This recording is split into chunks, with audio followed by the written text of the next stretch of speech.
Welcome to Mixed Combat Radio. It is your host, Matt Hunter, here today to talk about a litany of news and information because we have not had an episode in a long time. We have George St. Pierre announcing his return against the middleweight champion, Michael Bisping. That's sometime later this year.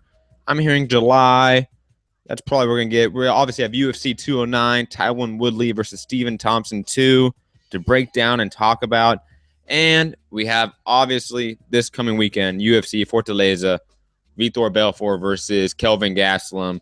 An intriguing matchup, to say the least. Santiago, how you doing, brother? My co-host, man. Tell me how your night's going. Going pretty good. Just here at home enjoying some pizza and getting ready to talk today's topics with you, my brother. Yeah, I don't know why, but you sound a little bit bad right now. You were sounding better earlier. I don't know if you are moved or something, but wherever you were at earlier, go to that spot. But yes, and mute yourself, Santiago, when you're moving. Come on. What is this? Pathetic. I'm just kidding. I love you. But anyways, digressing. The biggest news is obviously George St. Pierre. I mean, that was a guy that averaged over 750,000 pay-per-view buys in the UFC. He was frequently doing over 1 million pay-per-view buy rates. The guy's a star, to say the least. And coming back from a 3.5-year layoff, ACL surgery, moving up a weight division to fight the champion in Michael Bisping. Very intriguing, to say the least. George St. Pierre, obvious for having one of the best grappling games and wrestling games in UFC history, and without having any sort of wrestling or grappling background. That's something very special and something that he will always have. Plus, he's known for obviously his karate. His jab is something that became famous. And then we have Michael Bisping, who for one time was the gatekeeper of the middleweight division, always losing to the top guys, never getting that title shot. And now he's the champion. Now he's the guy that's dictating everything and holding up the division for money fights. Santiago, I know, obviously, when we were discussing the show yesterday and getting ready for the show yesterday, even though we're doing it tonight, we mainly talked about the fights. We mainly talked about the UFC 209 and such. But have you seen any of George St. Pierre and Michael Bisping? Have you seen anything from them? Nah, not really, to be honest with you. And I do remember that besides that point that we had actually talked about in a previous show, possible opponents for GSP. Well, I think one of them having been Michael Bisping. Santiago, I'll admit, man, you sound so bad right now. I don't know what it was from us going live to before, but you sound really bad. If there's any way you can get to your computer and your mic, that would be amazing. But I know it's pretty loud in your house. Maybe go to a window or the door or something like that. Try to get a better reception. But anyways, yes, we when we were talking about George St. Pierre's comeback, because we talked about it on the last show, because it was announced that he signed the deal with the UFC as before his opponent was announced. We brought up welterweights because he's a welterweight. We brought up the likes of Nick Diaz. We brought up the likes of Tyron Woodley, Stephen Thompson, Damian Maia. But we also brought up Anderson Silva, a middleweight. We brought up Michael Bisping, a middleweight. Those were potentials. And even a guy like Michael Bisping was briefly linked to fight George St. Pierre a couple months back. But that was obviously before the George St. Pierre negotiated with the UFC and dealt with that. And, I'll be honest, I don't really like this fight. I don't think that this is the right fight to make. I think that George St. Pierre fighting a middleweight not named Anderson Silva is something I don't give a fuck about. Like, I just don't care. And, obviously there was the press conference last week or earlier this week where Bisping even pointed out that George St. Pierre picked Michael Bisping because he felt like that was the easiest foe.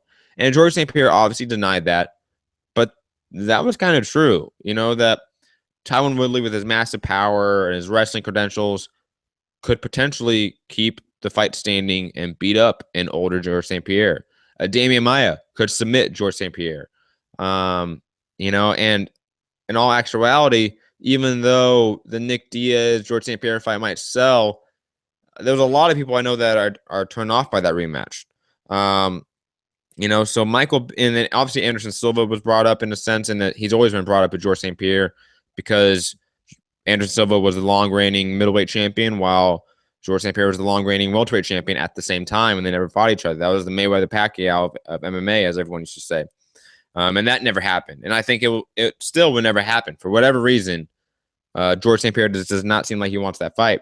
So he picked Michael Bisping, somebody that doesn't have that much knockout power, even though he did knock out Luke Rockhold. He's not known for having his power. Obviously Michael Bisping has turned into a pretty decent grappler, but he's not the level of a grappler that most people thought George St. Pierre was or is. So that's a factor. And again, the fact that Michael Bisping has that belt, George St. Pierre can become another two division champion in UFC history. And there's only 3 other guys that can say that. One of them's Conor McGregor, one of them's BJ Penn, and one of them's Randy Couture. And even though George St. Pierre, legacy-wise, is a better fighter than all of those guys, he is. He has a better legacy. He's better career.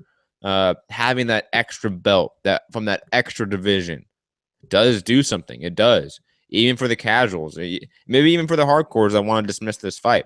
Because Michael Bisping can win this. He can. Obviously, he has the size advantage. Michael Bisping used to fight at 205. And now he's fighting at 185 for the past, 8 years, 9 years. George St. Pierre has never fought above 170. These are all factors into this fight. And, obviously, Santiago, you don't know much about him. I want you to give like a brief sort of idea about this fight from what I've told you. And then a buy rate. I want a prediction. George St. Pierre, historically, like I said, does over 750,000 pay-per-view buys. And when he's put up there with a good opponent that can sell a fight like Michael Bisping did and has so far, he can break 1 million. So, Santiago, thoughts? Well, given just his name alone, the fact that you can put his acronym, I imagine that Santiago, he probably would use what did for fight. Santiago, you're What's breaking up a little bit, but you sound so much better. So talk a little bit. If you sound a little bad, I might cut you off. Okay. But you sound better, but you're just breaking up a bit. Like there's a connection issue. Yeah. Let me know if I still sound choppy. No, you're good. You're perfect. Keep going, buddy. All right. Yeah. So given GSP's alone, I imagine he would probably do the same that Mayweather would normally do, despite fighting someone like Berto or Guerrero. I mean, sorry. Can you repeat that question though, just to clarify what you're asking or what you're saying, Santiago? Just basically saying that given GSP's reputation and name alone, he would probably do the same way that Mayweather did when he took on someone like Guerrero or Berto, buy rate wise. Nah. Berto was 400,000, man. What are you talking about? You think George St. Pierre moving up a weight division, fighting the champion, who's one of the best trash talkers in the sport, is going to do less than his average? That doesn't make sense to me. No, I'm saying that he'll do bare minimum. Yeah, but bare minimum is 400,000, and I'm saying that his average was 750,000 for GSP. Yeah.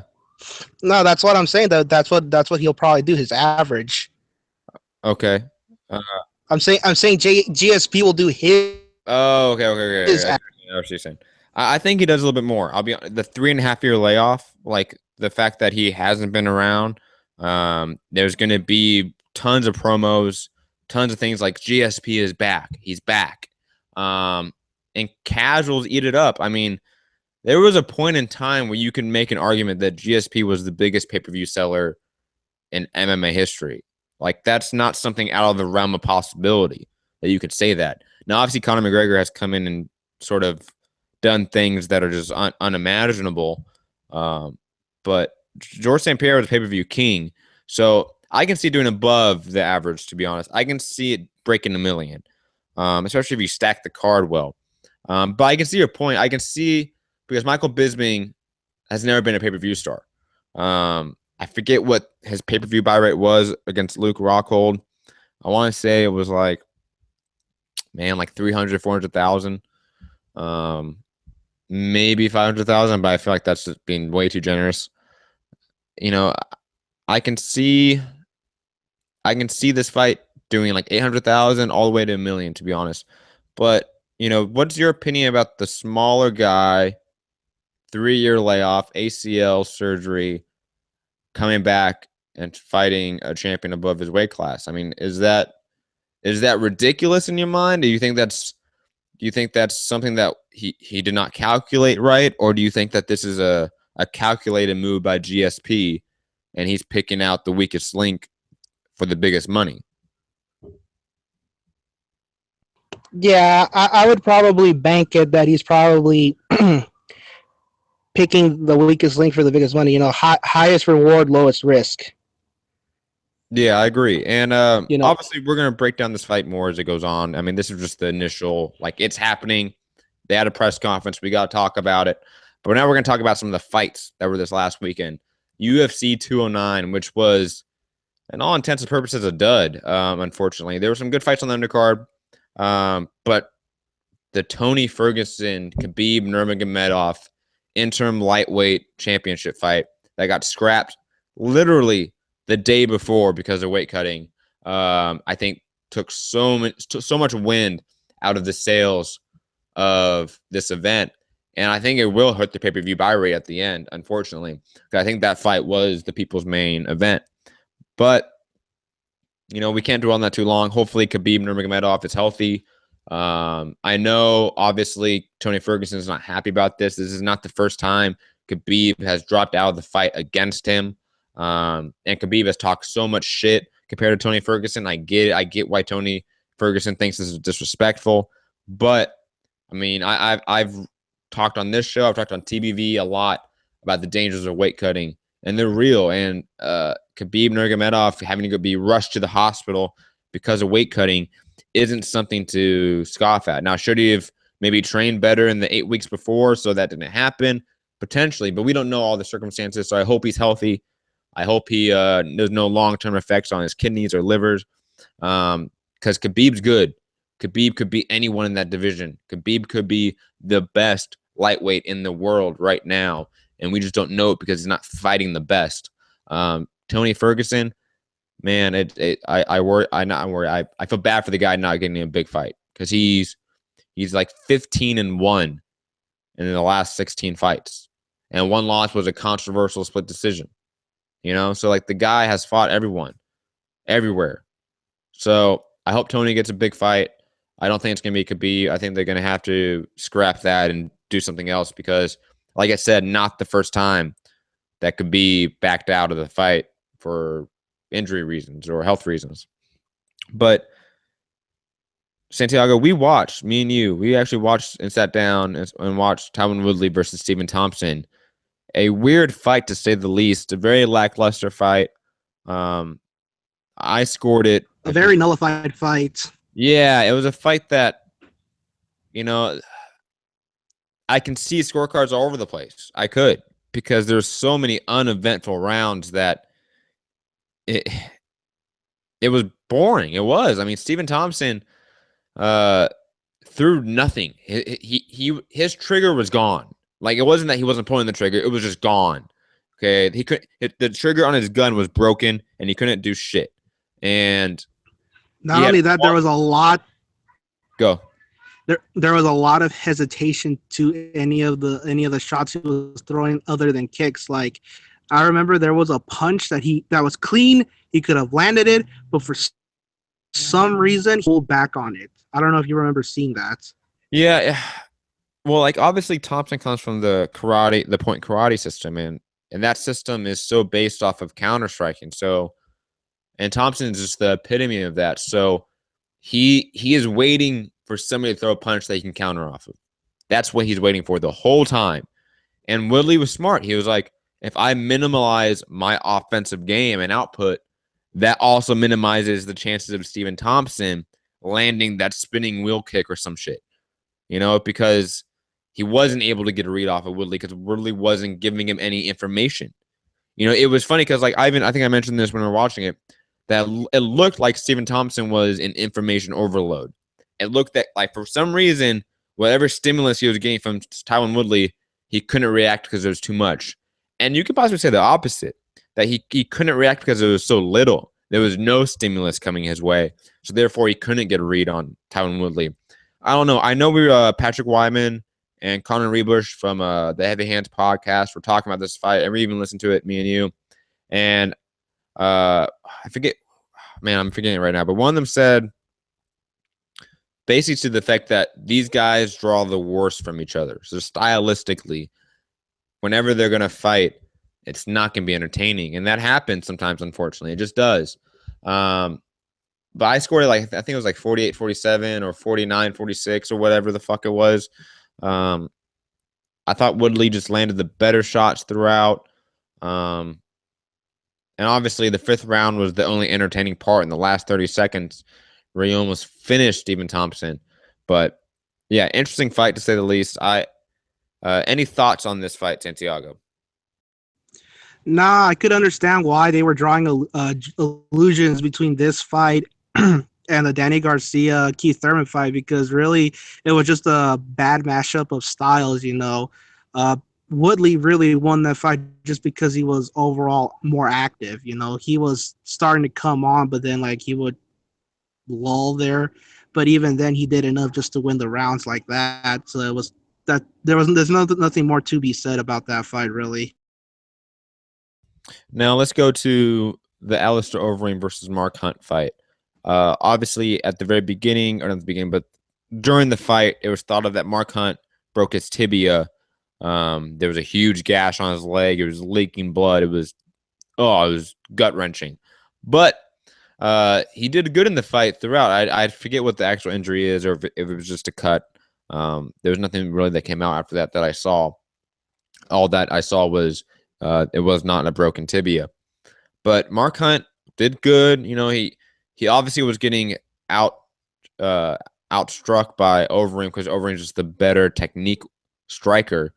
But Hunt landed at a good elbow that rocked Overeem. He was landing good right hands and left hands. But Overeem's chin held up. He just destroyed him with the Muay Thai clinch knee to the face. Landed 2 at the very end of the third round and put him out. And I mean, Mark Hunt was out. And that's impressive for Alistair Overeem. Instantly puts him back in title contention. I even picked Mark Hunt to beat him by knockout because I didn't trust Overeem's chin. But he was hit with some hard shots by one of the heaviest hitters of heavyweight history in MMA in Mark Hunt. And he didn't go out, didn't go down. So kudos to Overeem. Maybe that extra belly fat that he had around him was helping him out. I don't know. But good heavyweight scrap, back and forth until those 2 knees that just put Mark Hunt out. And Mark Hunt you could make an argument that he won one of the first 2 rounds. And he was doing good in the third round until those 2 knees landed. Santiago, thoughts on that heavyweight clash?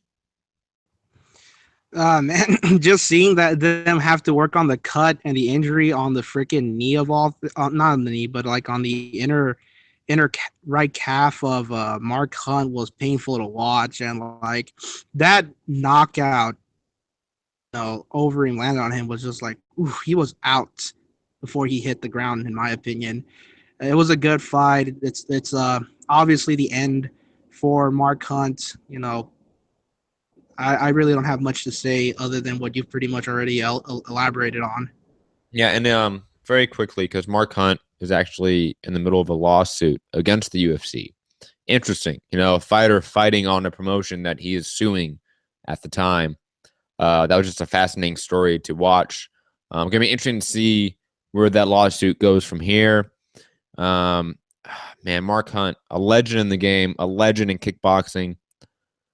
One of you really can't say the greats, but for entertainment wise and just as a fan of the sport, he was one of the greats in a way. He did make him. He did endear himself to the fans and to the media in a way that very few guys have.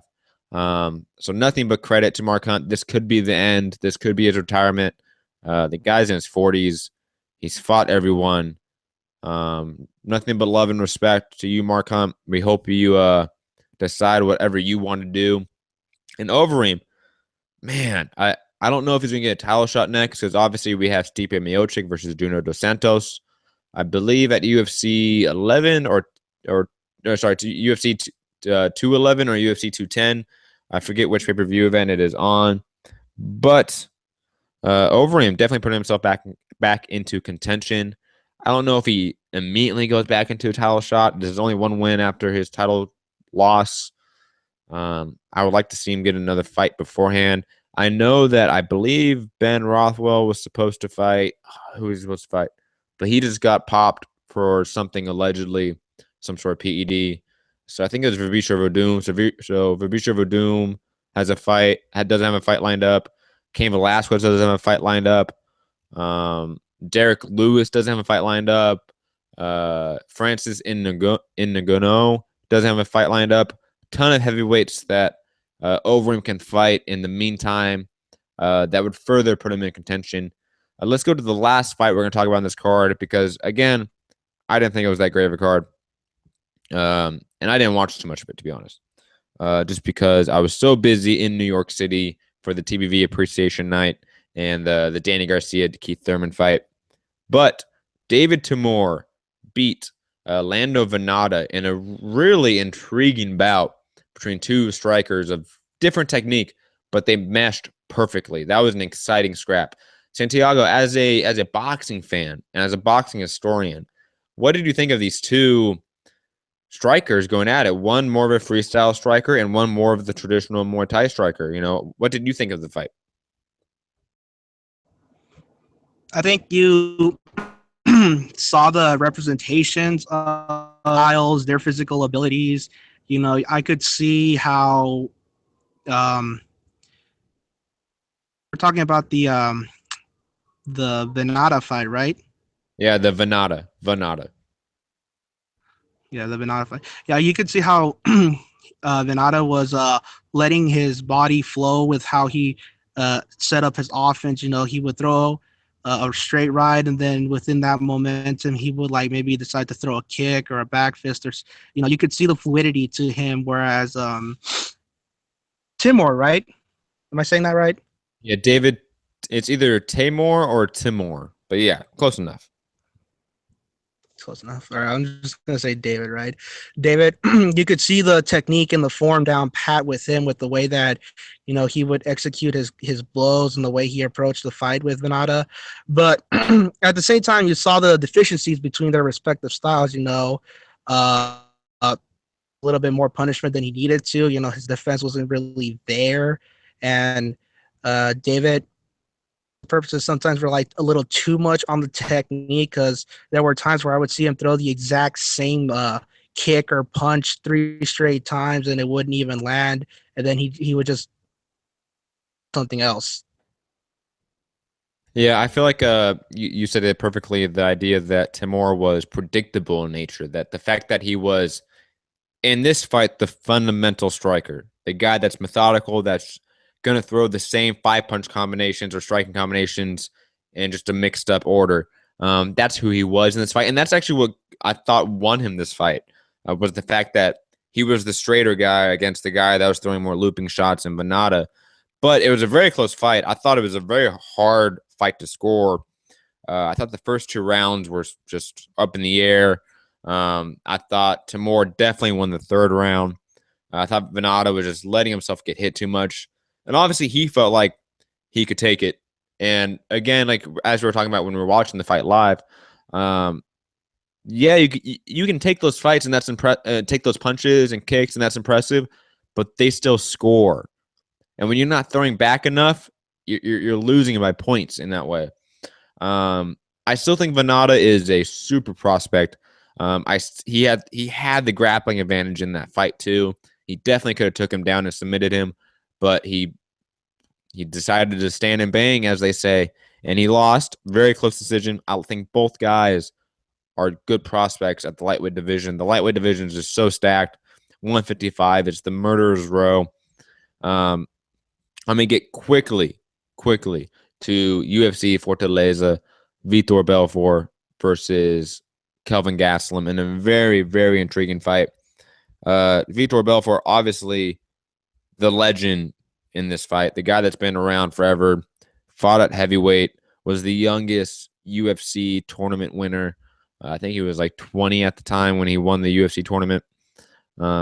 Went from UFC to Pride to Affliction, went all over the place, fought everyone at the light heavyweight and middleweight division.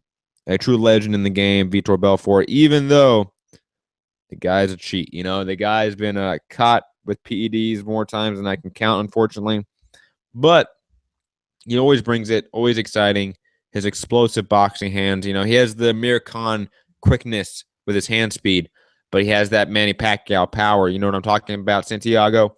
And you get Kelvin Gastelum, who's that boxer wrestler, who's going to come in with the volume, that's going to put straight punches together, throw the leg kick, throw the body kick, look for takedowns, and always be pressuring you. I think this fight's going to be really entertaining, especially with that Brazilian crowd. I think they always bring a level of excitement to the card, just similar to like the UK for boxing. The atmosphere there is just something different. Have you heard of Vitor Belfort or Kelvin Gastelum, Santiago, my super casual fan? Vitor Belfort, no, but obviously I've heard of Kelvin Gastelum, courtesy of EA Sports UFC 2. That's hilarious. Any prediction on this fight, Santiago? Well, obviously I don't know. I don't know much about either. Vitor Belfort's in the game. I don't know why you haven't don't know him because of the game. He's in the game. I'm pretty sure. Fought in his weight class or anything like that, to be honest with you.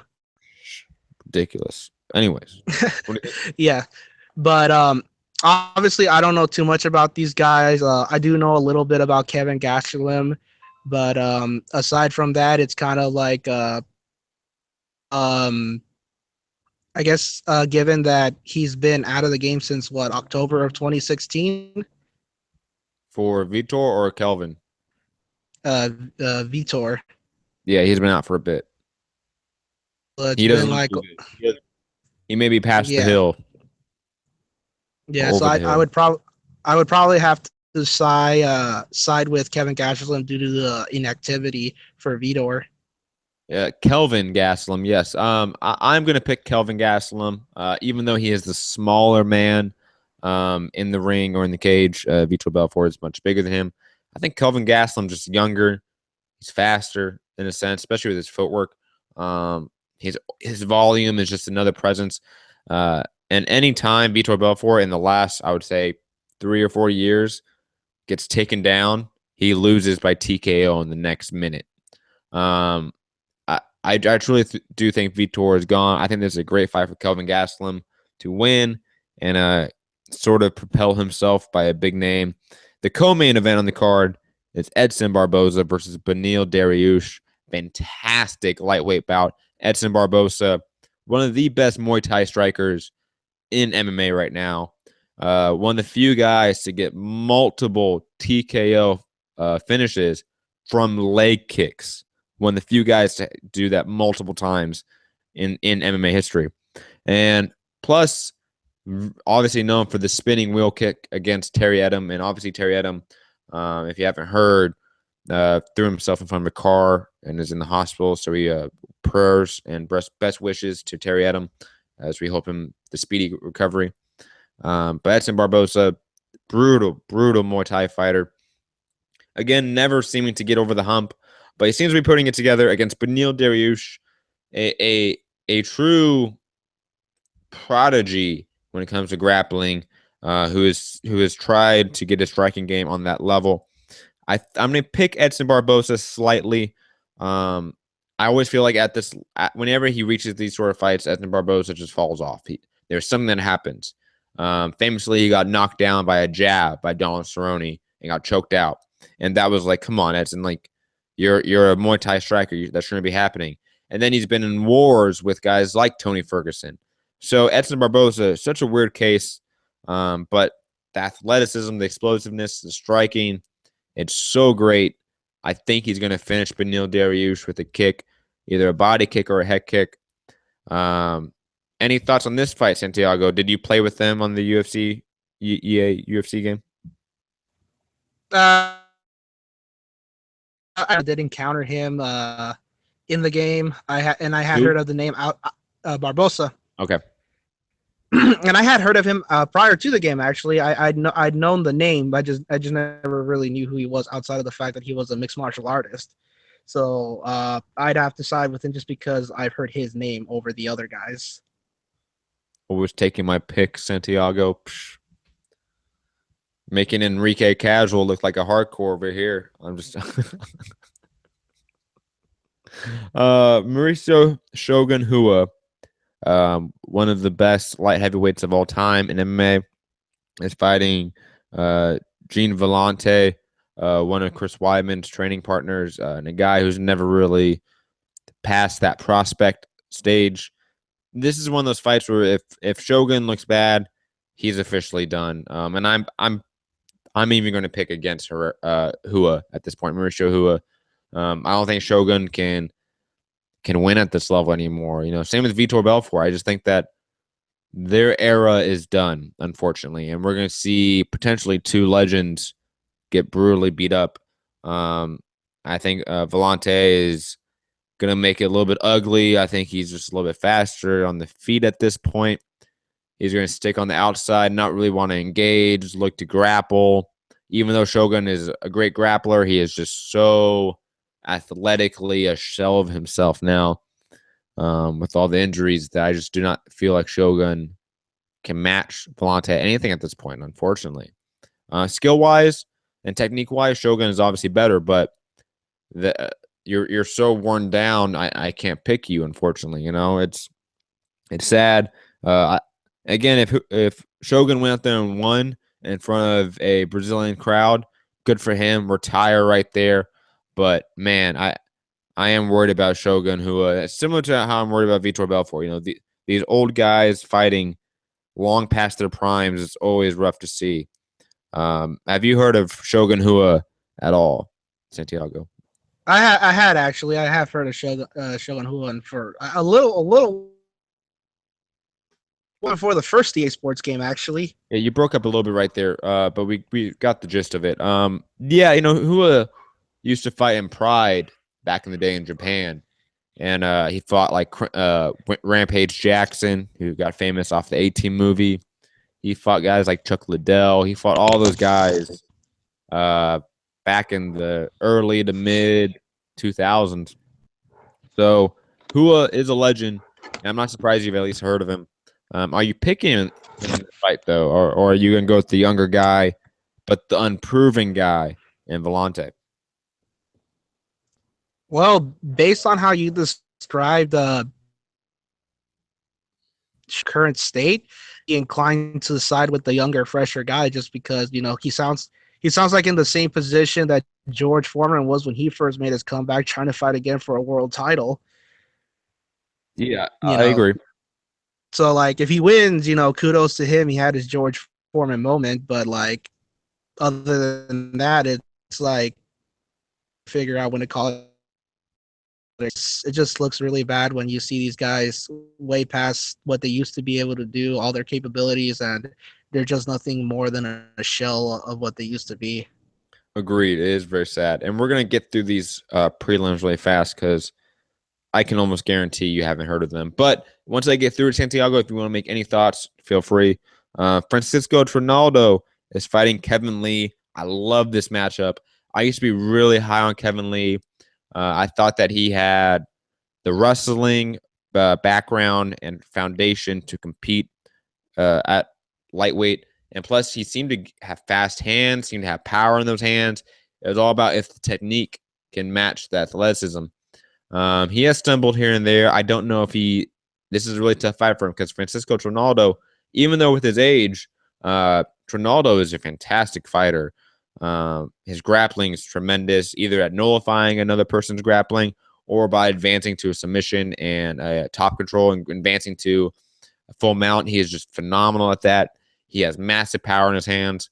This is a really, really intriguing fight between two top 25, top 30 lightweights. Definitely a fight that would be intriguing to watch. I'm hesitantly picking Kevin Lee, and I feel bad about doing it because I always pick against Francisco Trinaldo, and he always surprises me and shocks me and somehow wins. So if he does, I will not be surprised. But I'm going Kevin Lee by decision in a close fight. I feel like he has the better cardio, and that's going to play a factor. Tim Means versus Alex Oliveira, a intriguing fight. I'm glad that Alex Oliveira is coming back up to welterweight.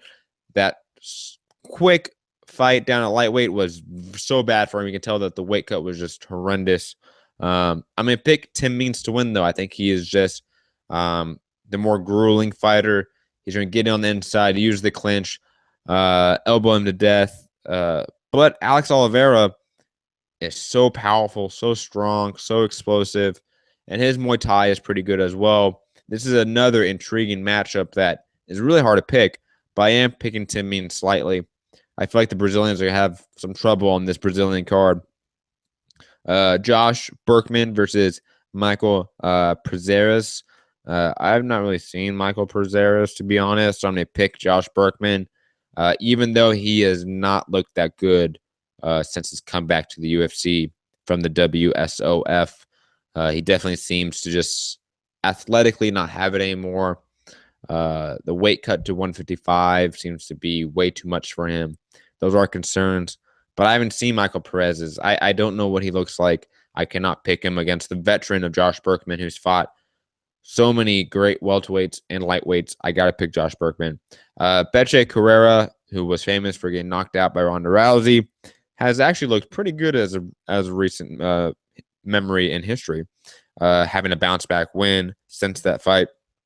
She's fighting Marion Renault, another sort of gatekeeper in the division. I think Beche Carrera is going to win this fight, call out a big name, be the talker that she is. And that's really it. Ray Borg is also on the card. Godfredo Pepe is on the card. Joe Soto is on the card against Ronnie Yaha. Wow. That is an insane fight to start out the card. You don't know this, Santiago, but I'm about to go really hardcore on you. Joe Soto and Ronnie Yaya at one point in time were thought of to be the next guy in the lower weight classes. Joe Soto was doing awesome in Tachi Palace, which is a smaller promotion. And then he got the call of the big leagues on a day's notice and fought the UFC champion on a day's notice, TJ Dillashaw. And TJ Dillashaw was just better, was just at a better point in his career and tooled him up. And Joe Soto hasn't looked the same since. Ronnie Yaya, who was a legit world-level grappler and BJJ artist, one of the best ever in the low weight classes in BJJ. And he was the guy that just had like the mental issues. For some reason, mentally in the cage, he wasn't the same as when he was in BJJ, and always lost the upper tier. But now they're fighting each other a little bit past their prime on the opening fight. The hardcore and nostalgic person in me loves this fight. This is like a Carras fighting a Diego Chavez. It's one of those sort of fights. It's just like, oh my God, like I kind of don't want to see it because it could be a train wreck, but I want to see it. But yeah, this whole card is pretty awesome. You know, Julio de Silva versus Ray Borg is a fantastic flyweight fight. And this is all on Fox Sports 1 Saturday night. Any thoughts on the prelims? Anybody that you've heard of before, potentially? Santiago, any final thoughts before we wrap up? Obviously, as a casual, I've never heard of any of the fighters that you did mention, but your allusion to the final fight you did mention made me think of Fernando Vargas versus Victor Ortiz if they were in the same weight class. Yeah, I agree. It would be like that. And if I had to make my pick for that fight, I would probably side with the guy who was never the same. Joe Soto. Yes, because issues for whoever it is, they can creep on you at any moment and kill what was a good momentum for you. Yeah, I agree. I think when you're at the level of mental issues is kind of like a weird way to put it. I feel like we need to phrase it better, but fuck it. When you need like a sports psychologist and you don't see one, that concerns me. You know, the Your guys that psyche. yeah, I think the term we're looking for is your psyche. yeah, whatever happens when you get in the cage or the ring and you start fighting and all the training goes out the window. All the preparation goes out the window. All the experience goes out the window. Those guys, man, they're such wild cards. You can't really pick them. But Ronnie Gaia has always shown flashes of greatness. He has shown flashes of that grappling brilliance that he displayed in Abu Dhabi and such. Um, it's going to be a really intriguing fight to open up the card. So I can't wait. I know, obviously, we have the HBO card that night, and we're going to be watching it at Ferns. But, man, this card's better. I'm just saying, like I'm not gonna be that MMA guy telling boxing guys, hey, let's watch the UFC fight instead, but I'm gonna be that guy. Hey, since I got my Tiger stream, if Fern had a second TV, we could just stream those suckers live together. That's true. Shout out Tiger Stream. Um, okay, so that's pretty much it. We're gonna get out of here. Santiago, thank you for jumping on with me. Always a blast to have you on. We just wanted a quick show, quick live one for all of you listeners and fans out there because I have been neglecting this show. Went to Florida for Keith Thurman's gym, fought Boxing MD, my co-host. Definitely check that out on patreon.com/the Voice. And if you want to see that. Then we went to New York for the TBV Appreciation Night, where we had 100+ people pack the house. Guys like Mauricio Suleiman, the head of the WBC, come. Willie Monroe Jr., former title challenger. Hank Lundy was there. Steve Willis, the famed ref in boxing. And then obviously we capped it off last Saturday with Keith Thurman versus Danny Garcia for unifying the welterweight division. So it's been busy. It's been busy. And Santiago, you were in New York with me, so you know how busy that was. Easily, man. You were a real road warrior these Yeah, last couple of days and even weeks, traveling from Florida back here and then straight to New York. I mean, you have to have been jet lagged like crazy. Yeah. So we're gonna head out of here. Santiago doesn't have social media because he's a hipster, I think he has that Facebook. Do you give out Facebook? Yeah, anybody who wants to follow me, I mean, I don't do MMA, but if you want to follow me, you can find me on facebook.com/SANT731. Yes, and obviously, if you're watching, you can find us at Mixed Combat Radio on YouTube, SoundCloud, iTunes, etc. Peace. Have a good night.